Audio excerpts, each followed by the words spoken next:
نحمده ونصلي ونسلم على رسوله الكريم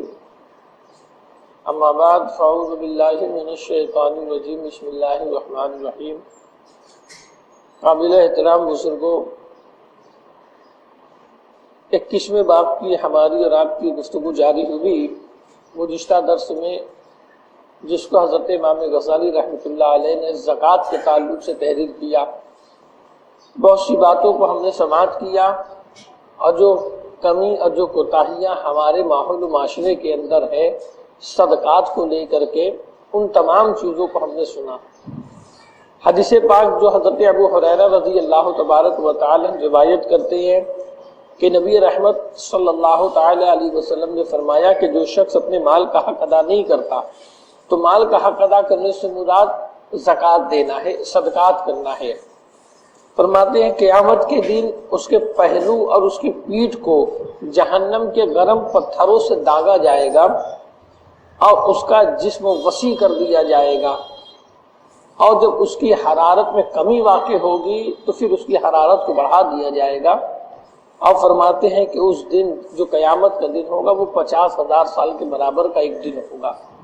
تو یہ عذاب ان لوگوں کے لیے ہے جو اپنے مال کا حق ادا نہیں کرتے، اپنے مال کی زکوٰۃ نہیں دیا کرتے ہیں۔ اور پھر فرمان الہی کہ اللہ رب العزت ارشاد فرماتا ہے کہ جو لوگ سونا چاندی جمع کرتے ہیں اور اسے راہ خدا میں خرچ نہیں کرتے، انہیں عذاب عظیم کی خوشخبری دے دو۔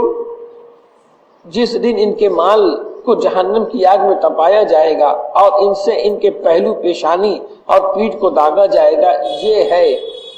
جو کچھ تم نے جمع کیا تھا، اب اپنے مال کا مزہ چکھو۔ اب دیکھیے مسلمانوں، اللہ رب العزت کے ہر کام کے اندر اور اس کے ہر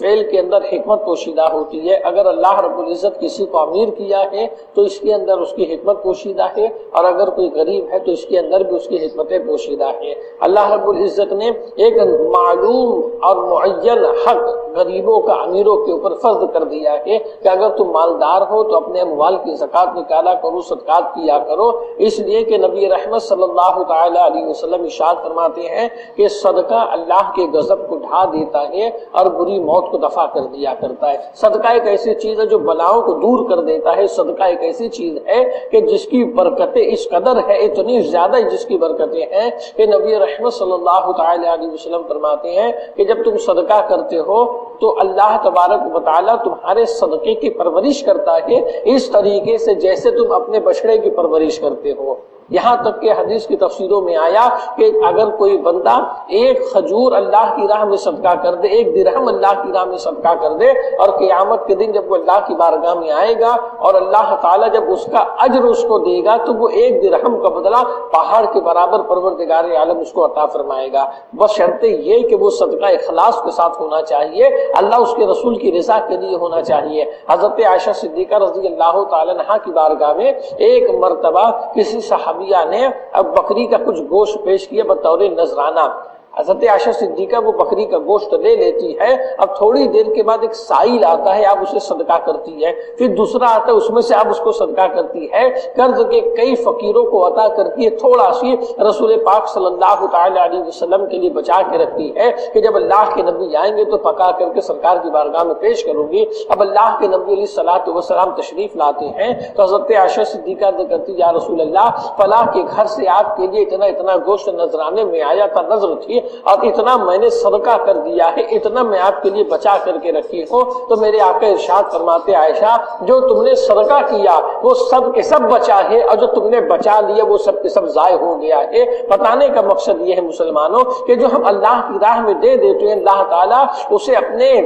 دست قدرت میں لیتا ہے اور اللہ تبارک و تعالی اس کے اوپر اپنی رحمتوں کو برساتا ہے، اور جب اس کے اوپر اللہ کی رحمت برستی ہے تو اتنا وسیع کر دیتا ہے کہ قیامت کے دن جب بندہ اللہ کی بارگاہ میں حاضر ہوگا تو پہاڑ کے برابر پروردگار اس کا جو ثواب اس کو عطا فرمائے گا۔ اب قرآن کہتا ہے کہ جو لوگ سونا چاندی جمع کر کے رکھتے ہیں اور اللہ کی راہ میں اس کو خرچ نہیں کرتے، اللہ کی رضا کے لیے خرچ نہیں کرتے، آج دیکھیے مسلمانوں، اگر ہم جو ہے ہم اپنی پریشانی اگر دیکھیں گے، آج پوری دنیا میں پوری دنیا کی بات جانے دو، ہم اپنے ملک اپنے شہر کی بات کرتے ہیں۔ آج ہمارے ہندوستان کے اندر ہر مسلمان پریشان ہے، اور کاروباری اعتبار سے لے لو اور ہر اعتبار سے مسلمان جو اتنا پریشان ہو گیا ہے، ہر کسی کا کام دھندا جو ہے بند ہو گیا اور ہر کوئی پیسے پانی کے لیے پریشان ہو گیا۔ تو مسلمانوں دوسرے کے اوپر ذمہ داری دینے سے پہلے جو ہے ایمانداری، سمجھداری، دیانتداری اس کے اندر ہے کہ آدمی ایک مرتبہ اپنے گریبان میں منہ ڈال کر کے دیکھے کہ مجھ سے کہیں کوئی غلطی ہوئی ہے، مجھ سے کہیں کوئی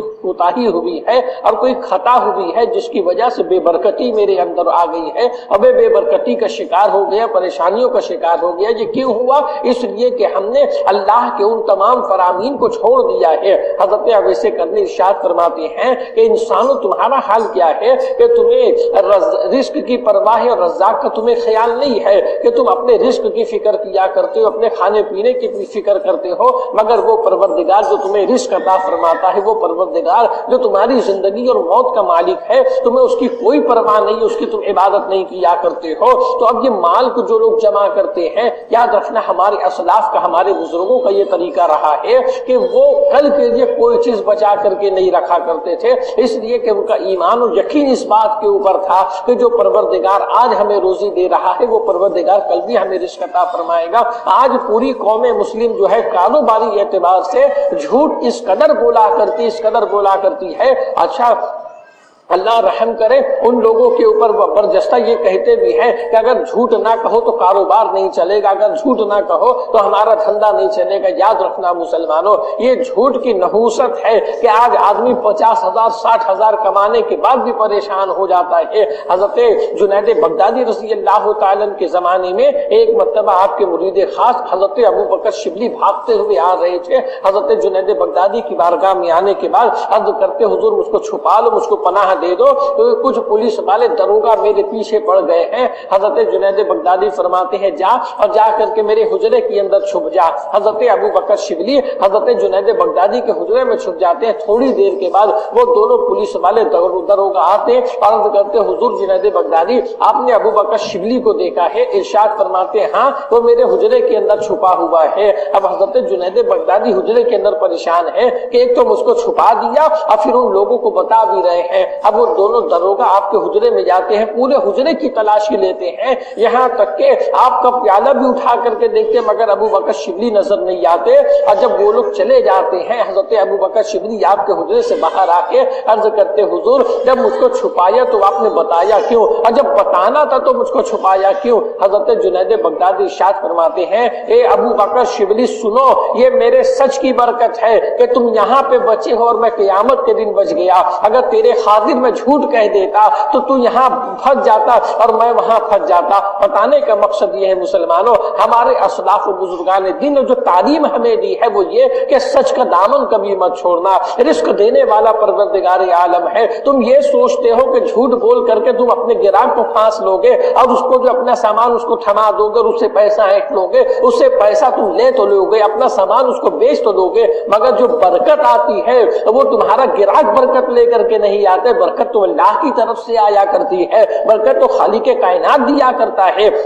اب یہ تمہارے جھوٹ کی نحوست ہوتی ہے کہ تم بہت دھندا کرتے ہو، بہت کاروبار کر لیتے ہو مگر پھر بھی پریشان حال رہتے ہو، اور ایک مسلمان ایسا ہے جو تھوڑا سی کماتا ہے مگر سچائی کے ساتھ کماتا ہے اور جو ہے شریعت کے مطابق کماتا ہے، اسلام پہ عمل کر کے کماتا ہے، تو وہ مطمئن رہتا ہے، اس کے اندر برکتیں ہوتی، اس کی ضرورتیں پوری ہوا کرتی ہے۔ اب دیکھیے مسلمانوں، اللہ فرماتا ہے کہ وہ لوگ جو اپنے مال سونا چاندی جمع کرتے ہیں اور راہ خدا کے اندر خرچ نہیں کرتے، اب دیکھیے مسلمانوں کا حال کیا ہے۔ اگر گھر میں شادی بیاہ کی بات آ جائے، گھر میں منگنی کی بات آ جائے، منگنی تو بہت دور کی بات ہے مسلمانوں، اگر بچے کی ختنہ بھی ہوتی ہے تو لوگ اتنی بڑی ختنہ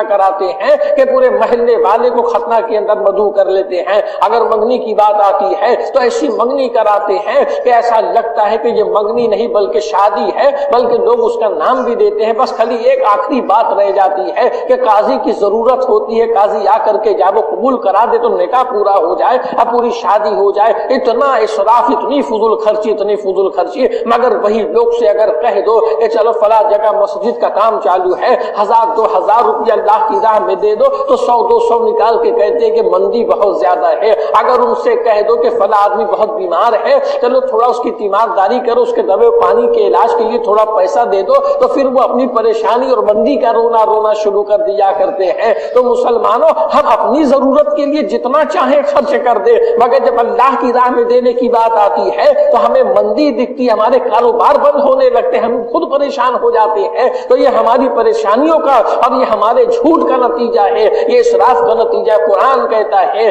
کہ بے شک فضول خرچی کرنے والے یہ شیطان کے بھائی ہے. ارے اگر اللہ نے دولت دی ہے، اپنی ضرورتوں کو پورا کرو. اما بنعمت ربک فحدث، اللہ کا ارشاد ہے کہ تم اللہ کی نعمت کا خوب چرچا کیا کرو. مگر یاد رکھنا مسلمانوں، جس طریقے سے تم اپنی ضرورت کو پورا کرتے ہو، اسی طریقے سے تم اللہ کی راہ میں صدقہ بھی کیا کرو، اللہ کی راہ میں خیرات بھی کیا کرو. جب تم اللہ کی راہ میں صدقہ و خیرات کرو گے تو جتنا اللہ نے دیا ہے، اللہ کا وعدہ ہے یقرض اللہ قرضا حسنا، کہ تم اپنے اللہ کو جب حسن قرض دو گے تو اللہ نفع کے ساتھ اس کو لوٹا دے گا، تمہیں منافع کے ساتھ اس کو لوٹائے گا. اب کتنا منافع ہے یہ دینے والا پروردگار عالم جانتا ہے. مسلمانوں، ہمیں بس اتنا کہا ہے کہ اللہ تمہیں نفع کے ساتھ لوٹائے گا. ایک کا بدلہ وہ 10 دینے والا تمہارے اوپر ہے کہ تم کتنا اس کی راہ میں دیتے ہو، اور تمہارے اندر اخلاص کتنا ہے، خلوص کتنا ہے. تمہارا اخلاص جتنا بلند ہوگا اتنی اللہ کی رحمتیں تمہارے اوپر ہوگی. تو جو لوگ سونا چاندی جمع کر کے رکھتے ہیں اور صدقات و خیرات نہیں کرتے، اپنے مال کو اللہ کی راہ میں خرچ نہیں کرتے، تو پروردگار فرماتا ہے ان کو عذاب علیم کی خوشخبری سنا دو، خوشخبری دے دو کہ جمع کرو کتنا کرتے ہو سونا چاندی اور مال کو کتنا جمع کرتے ہو، مگر یاد رکھنا جب اللہ کے حضور قیامت کے دن حاضری ہوگی تب اللہ تعالیٰ تمہارے مال کا مزہ تم کو چکھائے گا. دنیا میں بھی مزہ چکھ لو اور آخرت میں بھی اللہ تعالیٰ تم کو مزہ چکھائے گا. تو کیسا چکھائے گا کہ وہ تمہارے سونے چاندی اور وہ تمہارے پیسے جہنم کی آگ میں تپائے جائیں گے اور اس سے تمہیں داغا جائے گا، اور اللہ کی طرف سے منادی کہے گا کہ یہ تیرا مال ہے، اب اس کا مزہ چکھ، یہ تیرا وہ مال ہے جو تو جمع کر کے رکھا کرتا تھا. یاد رکھنا مسلمانوں، اللہ نے اگر دولت دی ہے تو اس کی دی ہوئی دولت کی قدر کرو. اس کی قدر کا صحیح طریقہ یہ ہے کہ اس کو اللہ کی راہ میں خرچ کیا کرو، سائل کو واپس مت کرو.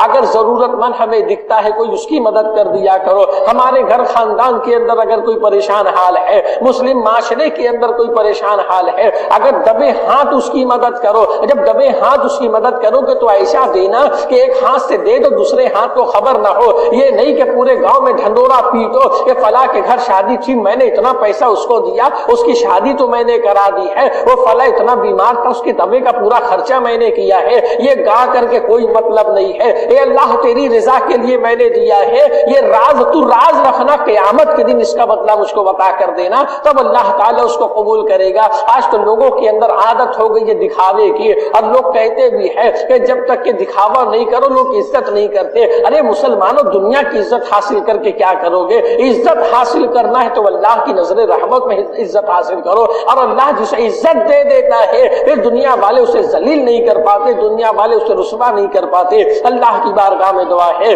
خدا بند قدوس ہمیں آپ کو سب کو نیکیوں کی توفیق عطا فرمائے، اخلاص کی دولت عطا فرمائے، شر شیاطین و ظلم ظالمین سے ہم سب کو محفوظ رکھے. وصلی اللہ تعالی علی خیر خلقہ